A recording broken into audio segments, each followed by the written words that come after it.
Bonjour à tous, je suis Isabelle Barros et vous écoutez un podcast de l'OPSI, l'Observateur de la communication interne, média 100% dédié, comme son nom l'indique, à la communication interne. L'idée, échanger avec des professionnels, des experts, des chercheurs sur des sujets, des thématiques qui intéressent les professionnels de la communication interne, mais aussi donner la parole à celles et ceux qui la pratiquent au quotidien.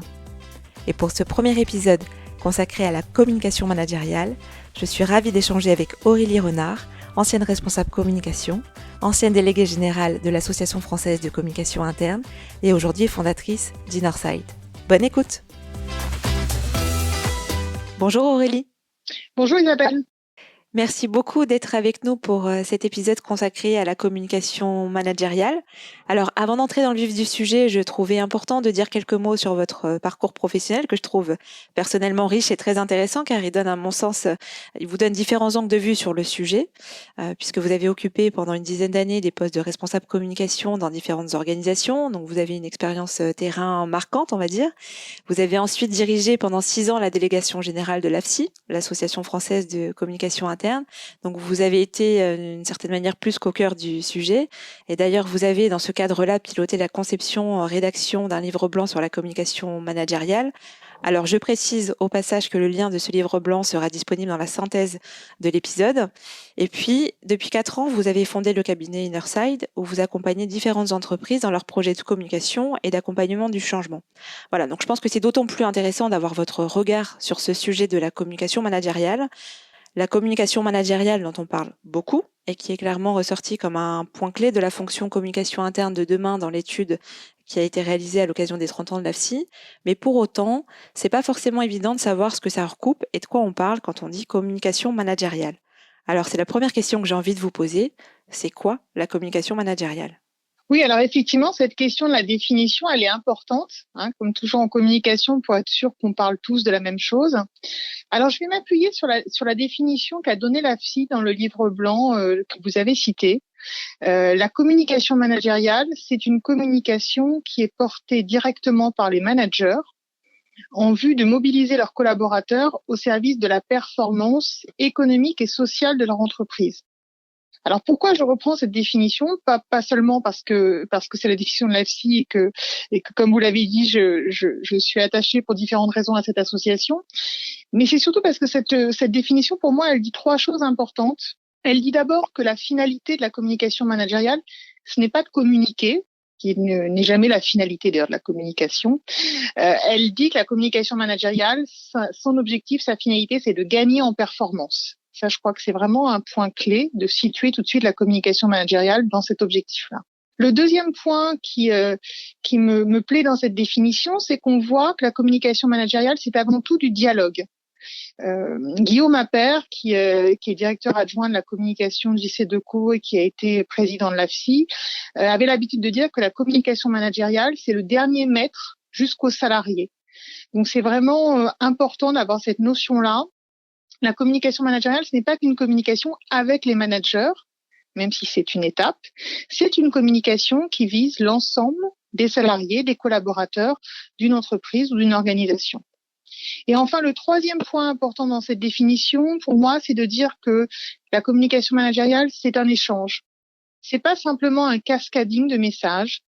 C'est une transmission, effectivement, d'informations, de messages. Mais c'est surtout une occasion, finalement, pour le manager de confronter la stratégie qu'on va lui demander de porter au réel, de la traduire, car souvent il faut traduire la stratégie auprès des équipes, la traduire de façon concrète, et aussi parfois, en discutant avec son équipe, de voir quels sont les nécessaires ajustements. Donc la communication managériale, c'est du dialogue, ce qui veut dire que c'est aussi de l'écoute. C'est aussi et surtout peut-être d'ailleurs de l'écoute. Et quand on a vu ces 3 points-là, on voit bien qu'il n'y a que le manager, finalement, le manager de proximité, qui peut mener à bien cette communication managériale. Donc, si on fait appel à lui, c'est pour une bonne raison. C'est parce que c'est lui qui est en proximité et qui est en capacité d'abord ce dialogue avec son équipe.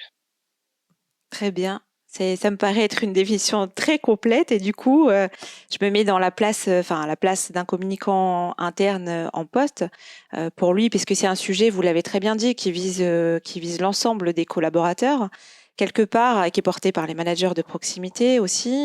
Comment le communicant interne s'empare de ce sujet dans l'entreprise, dans le cadre de ses fonctions, dans sa pratique de travail à lui, quel rôle il joue et comment de façon très opérationnelle ça se passe pour lui à ce titre-là. Alors c'est très intéressant que vous ayez utilisé le mot s'empare, parce qu'effectivement, il est nécessaire que le communicant interne s'en empare. C'est quand même lui qui va être dans la plupart des cas la personne qui va introduire cette démarche de communication managériale, qui va l'animer, qui va être garant de son objectif, qui va rassembler tous les acteurs nécessaires. Donc oui, il faut qu'il s'en empare et il est un peu en première ligne là-dessus, dans la mise en place de cette démarche, et ça lui demande souvent aussi une force d'argumentation et de conviction assez importante. Donc c'est le premier point. Mais pour autant, s'il doit s'en emparer, ça ne doit pas être un domaine réservé. La communication managériale, c'est une partie de la communication interne. Elle doit figurer à ce titre-là dans les stratégies de communication interne. Mais c'est vraiment une mission partagée de communication interne. Et ça reste très important de dire que la communication managériale, c'est une responsabilité partagée. Donc, c'est vraiment un domaine qui doit être ouvert, un domaine collaboratif. Et enfin, le dernier point quand même, je n'oublie pas bien sûr l'expertise de communication qu'ont les communicants. Donc ce qu'on va attendre aussi d'un communicant dans la mise en place de cette démarche, c'est toute la préparation, la mise en forme des messages, mais aussi ce qu'on pourra appeler un peu l'ingénierie de la communication managériale, c'est-à-dire qu'est-ce qu'on met en place comme process, et puis toute une partie d'accompagnement qui est très importante. Certes, on va donner des contenus aux managers si on fait de la communication managériale, parce qu'on va les aider à mieux communiquer et à avoir des contenus qui sont préparés, mais on va aussi surtout les former, les accompagner, parfois même les coacher. Et j'ai envie de dire que c'est ce point-là qui est un des points les plus difficiles pour les communicants, parce que vous voyez bien que c'est difficile de se démultiplier. Donc souvent, le challenge, c'est comment je fais finalement pour aider un peu chaque manager à avoir un peu ce sentiment d'accompagner chacun dans cette mission qui n'est pas une mission simple, on voit bien. C'est sûr. Et du coup, si vous aviez un conseil en particulier à donner aux communicants internes sur ce sujet de la communication managériale, ce serait lequel ? Alors le conseil, mais ça c'est le conseil que tous les communicants s'appliquent et connaissent. En communication interne, il faut persévérer. Voilà, rien n'arrive facilement. C'est souvent effectivement un long travail, et pour initier la démarche et pour qu'elle porte ses fruits. On a souvent, nous communicants, une petite frustration quand on met en place une démarche de communication managériale et qu'on voit que ça ne prend pas, que tous les managers, pour des raisons qui sont tout à fait légitimes parfois, ne rentrent pas dans cette démarche.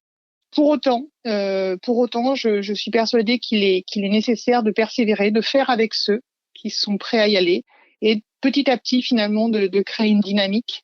Donc le conseil principal, c'est de s'inscrire sur le long terme. C'est vraiment une démarche qui porte ses fruits sur le long terme.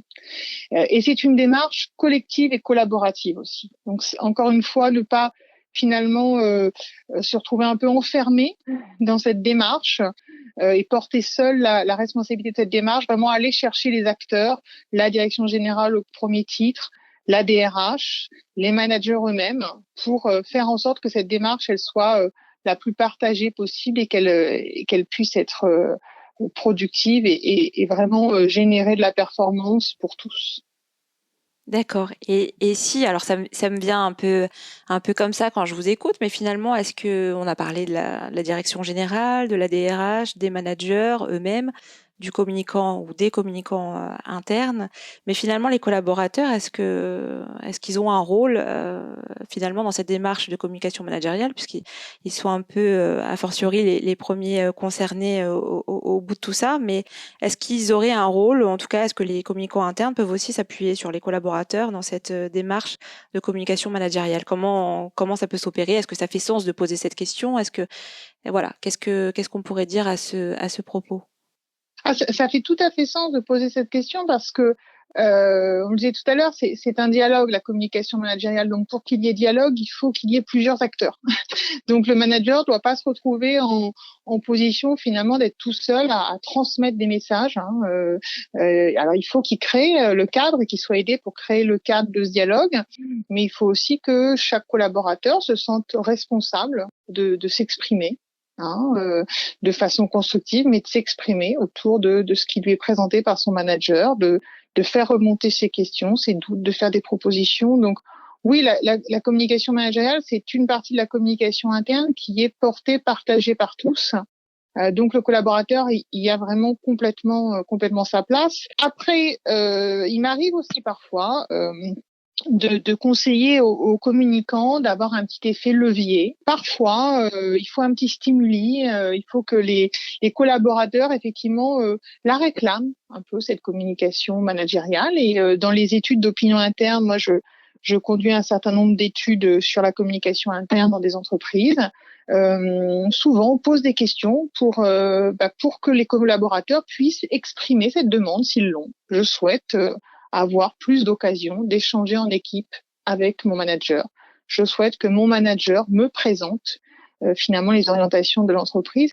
Et c'est intéressant parce que, vous voyez, même dans la période de crise là, dont on sort à peine, il y a un certain nombre d'études, et je pense notamment aux études Work-Life d'Opinionway, qui montraient que dans les attentes des collaborateurs vis-à-vis de leur manager, on a toujours dans les 3 premières attentes le fait qu'ils fassent un point régulier sur l'entreprise, sur l'activité, sur la situation. Donc, on a toujours ce besoin finalement d'être éclairé un peu par le manager pour réussir à s'intégrer globalement dans la communication et dans l'entreprise.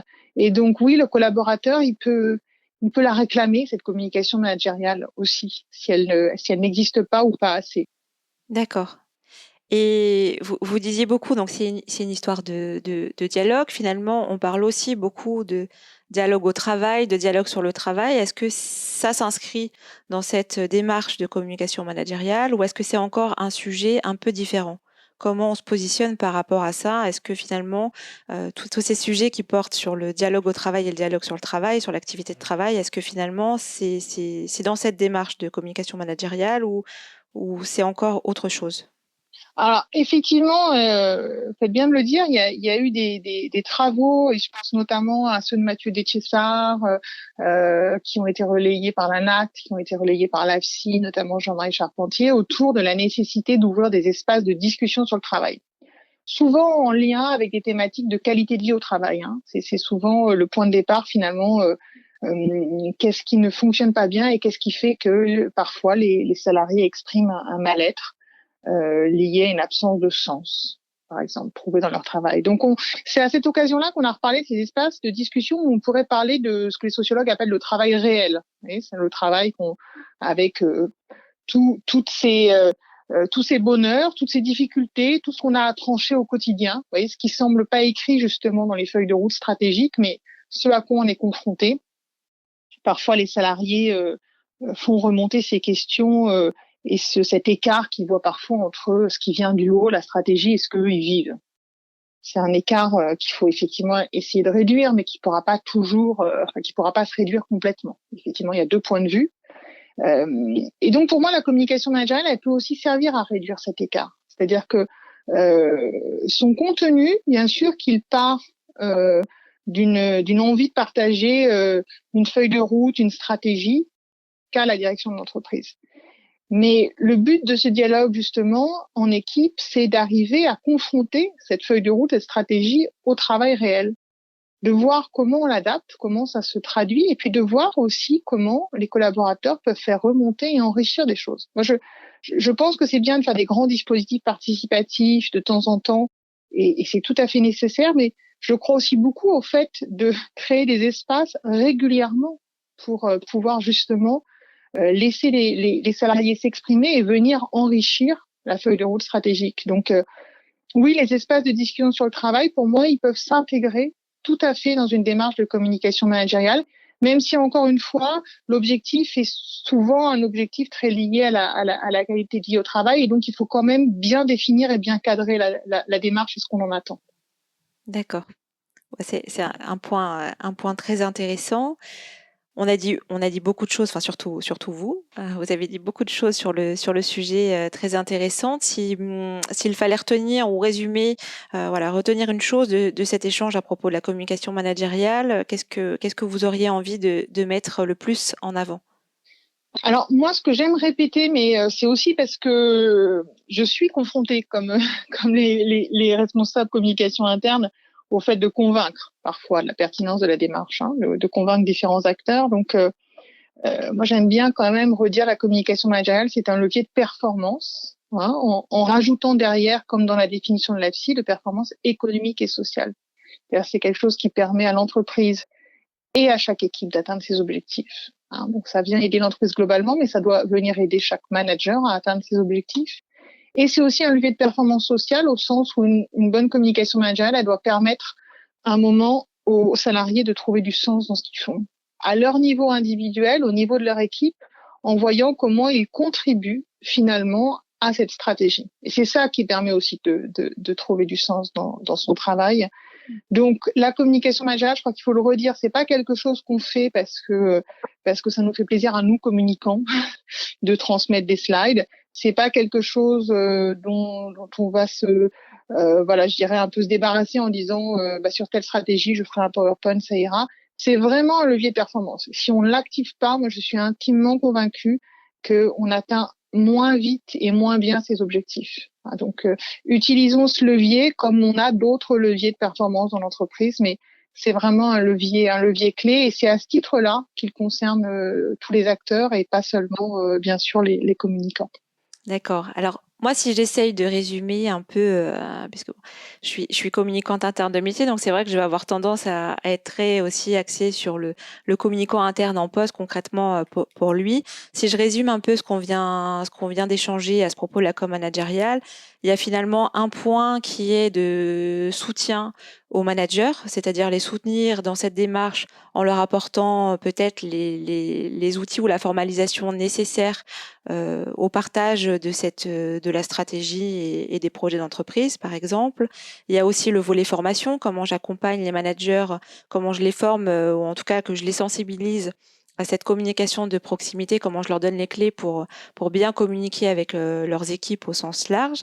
Et puis finalement aussi de pouvoir aider les collaborateurs, en tout cas à faire remonter leur intérêt pour le sujet ou leurs besoins sur le sujet via des études d'opinion. Si je résume, est-ce qu'on est à peu près dans ce carcan-là, ou est-ce que j'ai oublié des points pour les communicants internes? Non, c'est bien résumé parce qu'effectivement, si on prend les choses de façon un petit peu plus opérationnelle, hein, pour un communicant qui se dirait tiens, comment je peux lancer une démarche ou relancer une démarche, parfois réactiver une démarche. Les points clés, le premier point, c'est de convaincre. C'est-à-dire, on peut pas lancer une démarche comme ça seul. En tout cas, on n'ira pas très loin. Donc, il faut s'assurer d'une volonté forte des dirigeants et donc les convaincre du fait que, encore une fois, c'est un levier de performance. C'est indispensable parce que leur soutien est indispensable, mais aussi parce que ils sont exemplaires sur ce sujet-là. C'est-à-dire que si eux-mêmes ne sont pas dans une démarche de communication managériale, c'est difficile derrière de demander aux autres managers de l'être. Donc d'abord la volonté des dirigeants à gagner, je dirais, hein, quand elle n'existe pas. Et puis après, très important, et c'est là qu'on voit l'importance de la collaboration DRH et communicants, c'est le cadre clair donné aux managers sur ce qu'est cette mission. Voilà, il faut donner un cadre clair, il faut sortir de l'implicite, il faut qu'il y ait cette mission mentionnée dans les fiches de poste, des objectifs, une évaluation. Dans notre monde, ce qui n'est pas évalué n'existe pas. Hein, et pour des managers qui sont des êtres rationnels, hein, ce qui n'est pas évalué, objectivé, finalement, ça va pas être sur le haut de la liste, ou alors pour les plus convaincus, les plus motivés. Donc voilà, donc il faut un cadre très clair sur les attentes et les moyens qu'on met à leur disposition. Il faut bien sûr connaître sa communauté managériale. Ça, c'est un point, je le dis en passant, mais c'est pas un point si facile que ça. Hein. Qui je mets dans cette communauté-là? Comment je l'anime, cette communauté? C'est essentiel également de structurer cette démarche. Hein. On a parlé du fait de la placer sur le long terme. Pour la placer sur le long terme, il faut qu'il y ait un minimum de process et de pilotage. Quand je dis un minimum, c'est à adapter au contexte de l'entreprise. Certaines vont aller assez loin sur les process. Hein. J'ai en tête notamment ce qu'avait pu faire Danone il y a quelques années. C'est une démarche très processée qui a très bien fonctionné. Pour d'autres qui ont des cultures d'entreprise managériales autres, ce sera des démarches un peu plus souples, mais en tout cas, il faut l'adapter au contexte et aux enjeux de l'entreprise et avoir quand même, et assumer le fait d'avoir une démarche structurée et régulière. pas seulement une démarche qu'on va sortir de temps en temps parce qu'on a besoin d'appuyer un projet stratégique. Un point aussi qui va parler aux communicants, c'est bien sûr la nécessité d'avoir des contenus clairs, des contenus qui portent des messages, qui portent aussi de l'information, des choses avec lesquelles vraiment les managers sont à l'aise. Et c'est là qu'il faut pas hésiter à tester auprès d'un panel de managers. Il faut vraiment des contenus qu'on puisse s'approprier et faire vivre dans un dialogue avec les équipes. Ce qui veut dire qu'il faut une planification et une éditorialisation de ces contenus. Ça, faut assumer ce côté-là de la com managériale. Et puis, qui dit démarche structurée de progrès, dit évaluation. Mais ça, c'est propre à toute démarche de com interne. On ne peut pas piloter à vue comme ça et sans avoir, à un moment donné, si on a des objectifs, on a des indicateurs, on est en capacité d'améliorer la démarche, de l'adapter quand c'est nécessaire. Voilà. Donc, une évaluation et un pilotage régulier de la démarche. Voilà, donc, c'est vraiment une gestion de projet, la communication managériale. Est-ce qu'on peut citer quelques indicateurs sur une démarche de communication managériale, par exemple ? Alors, on peut avoir des indicateurs de réalisation, je dirais, d'activité, c'est-à-dire, alors, en faisant attention de ne pas tomber dans une forme de flicage, mais on peut effectivement essayer de savoir à quel rythme ont lieu ces dialogues et ces réunions entre le manager et son équipe. Quand on s'inscrit dans ce cadre-là, je ne parle pas de réunion de pilotage d'activité, je parle vraiment d'une réunion où on va aborder des questions global et stratégique pour l'entreprise. Donc ça, c'est un premier indicateur. C'est souvent l'indicateur qu'on met en place quand on est dans une démarche qui vient appuyer un projet, et qui notamment un projet de transformation. On a vraiment besoin de savoir si à un moment donné, on se donne les moyens et on va jusqu'au bout. Mais les meilleurs indicateurs, c'est les indicateurs de performance et qui sont parfois les plus compliqués et qu'on retrouve dans les baromètres sociaux, c'est-à-dire que en croisant un certain nombre de questions, on voit finalement comment progresse ou pas la compréhension que peuvent avoir les collaborateurs d'une stratégie, son appropriation. Et comme on pose souvent aussi la question de quelle est votre source d'information principale, et que les managers arrivent souvent dans les trois premiers, en croisant, on voit un petit peu finalement quelle est la contribution de la communication managériale à un objectif qui reste important, qui est qu'effectivement les collaborateurs comprennent la stratégie et arrivent à se l'approprier, à la mettre en œuvre. D'accord. Et finalement, alors ça c'est une question un peu d'actualité. Vous en avez parlé tout à l'heure. On est en train de sortir d'une crise sans précédent. Est-ce que ça a changé quelque chose sur cette démarche de communication managériale qui était déjà, je pense, importante à mettre en place, mais est-ce que vous sentez, est-ce que vous pressentez des changements marquants, majeurs du fait de cette crise sur la communication managériale? Alors, c'est vrai que c'est difficile parce qu'on a peut-être tendance aussi à voir ce qu'on veut voir. Donc, moi, c'est vrai que j'ai accueilli les bonnes nouvelles et j'ai pas forcément eu aussi des échos d'entreprises où les choses ont été plus mitigées. Mais globalement, moi, ce que j'ai pu voir chez des clients et ce dont on m'a fait part aussi, c'est que les managers ont vraiment été très présents dans la communication là, et pas seulement pour piloter leur activité. C'était un point clé, mais ils ont été aussi là en soutien, en éclairage. Ils ont été aussi là pour expliquer certaines décisions. Donc, ils ont vraiment joué à plein leur rôle de manager communicant. Alors, on n'était pas tout à fait, bien sûr, dans un échange autour de grands projets stratégiques. Et encore aujourd'hui, c'est difficile parce qu'on a peu de visibilité, on a pas mal d'incertitudes. Mais enfin, en tout cas, il y a eu cette volonté de la part de nombreux managers de rentrer dans ce dialogue avec leurs équipes. Et ça, c'est plutôt une bonne nouvelle. Et ça a été aussi très bien accueilli par les communicants. La question, c'est une question plus globale sur la crise, c'est comment on tire les enseignements de tout ça, qu'est-ce que ça nous apprend finalement, qu'est-ce qu'on veut apprendre sur ce qui s'est mis en place, parfois spontanément, parfois de façon accompagnée. Finalement, toute cette réflexion-là, elle peut venir aussi alimenter une réflexion sur une démarche de communication managériale hors crise. Par ailleurs, c'est toujours, je dirais, la même chose, c'est que moi, je vois que parfois on fait appel à la communication managériale quand justement on a une urgence à gérer. Heureusement, pas souvent des crises, plutôt des projets de transformation, des projets stratégiques, des choses dont il faut vraiment convaincre, entre guillemets, les collaborateurs. C'est quand même beaucoup mieux et plus simple que d'avoir cette démarche déjà structurée, régulière, et finalement de l'activer un peu plus quand on est justement dans des périodes peut-être plus clés pour l'entreprise. Donc, ce que nous apprennent aussi les crises toujours, c'est que quand on a un process, un canal qui est déjà en place et qui fonctionne bien, on gère mieux les périodes exceptionnelles. C'est un peu la même chose pour la communication managériale.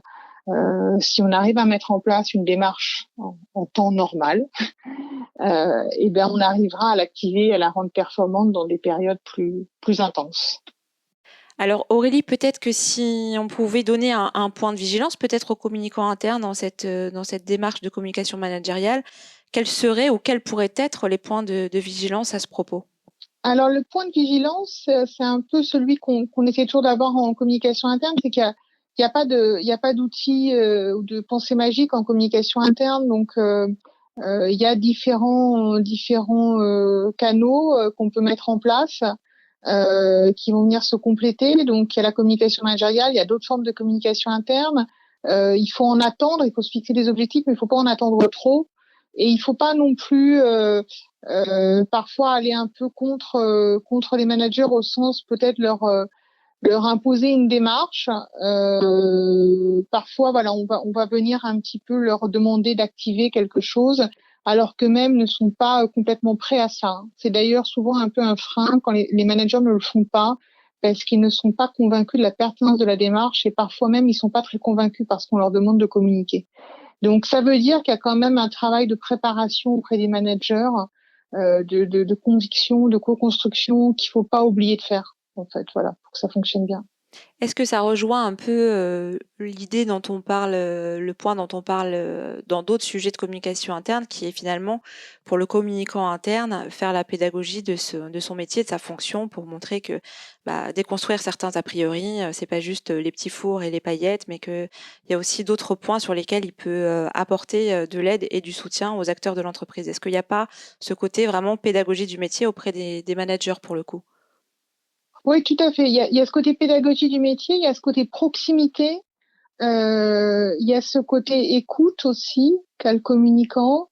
Il y a aussi cette volonté de s'intéresser finalement à ce que sont les contraintes du manager, c'est-à-dire ce qu'ils sont en capacité de faire aujourd'hui, parce qu'on leur en demande beaucoup. Qu'est-ce qu'on peut attendre d'eux et comment on peut travailler avec eux sur le fait d'avoir finalement un peu plus de marge de manœuvre.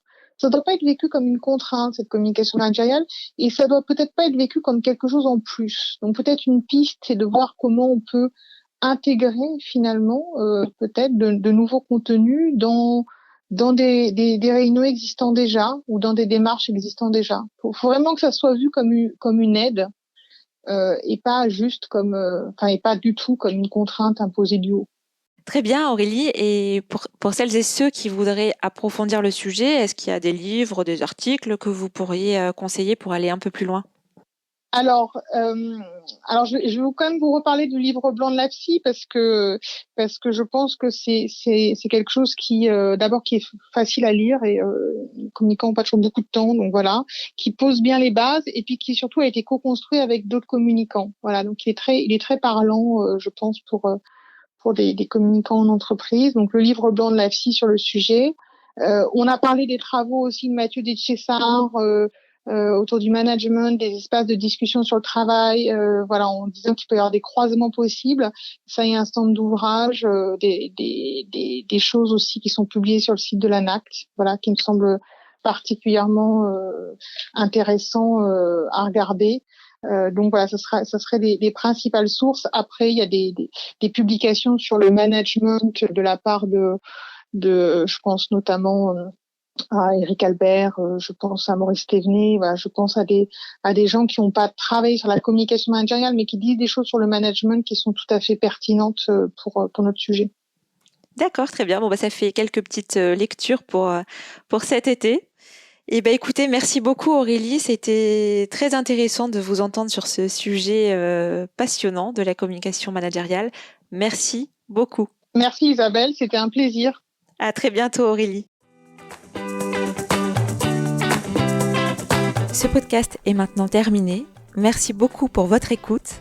Le lien et la synthèse de l'épisode sont disponibles sur le site de l'OPSI, obs-ci.fr, rubrique podcast. Si vous souhaitez réagir à cet échange, proposer des sujets ou participer à un épisode, une adresse mail, contact@obs-ci.fr. À très bientôt.